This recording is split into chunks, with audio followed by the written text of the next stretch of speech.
ಎಲ್ಲರಿಗೂ ನಮಸ್ಕಾರ. ಆನೇಕಲ್ ತಾಲೂಕು ಜಿಗಣಿ ಹೋಬಳಿ ಕ್ಯಾಲ್ಸನಹಳ್ಳಿ ಗ್ರಾಮದ ರಘು ಅಂತ ನಾನು. ಈ ವಿಡಿಯೋ ಮಾಡಿದ ಉದ್ದೇಶ ಬೇರೆ ಏನೂ ಇಲ್ಲ.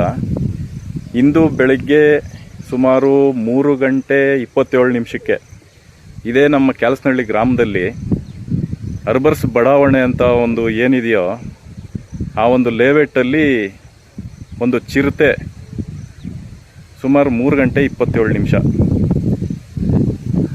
ಓಡಾಡಿರ್ತಕ್ಕಂಥ ದೃಶ್ಯಗಳು CCTV ಕ್ಯಾಮ್ರಾದಲ್ಲಿ ಸೆರೆಯಾಗಿದೆ.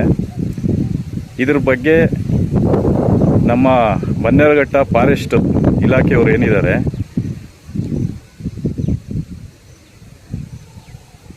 ಕ್ರಮ ವಹಿಸಬೇಕು ಅಂತ ನಾನು ಈ ವಿಡಿಯೋ ಮುಖಾಂತರ ಕ್ಯಾಲ್ಸನಹಳ್ಳಿ ಗ್ರಾಮಸ್ಥರ ಪರವಾಗಿ ವಿನಂತಿ ಮಾಡ್ಕೊಳ್ತೇನೆ.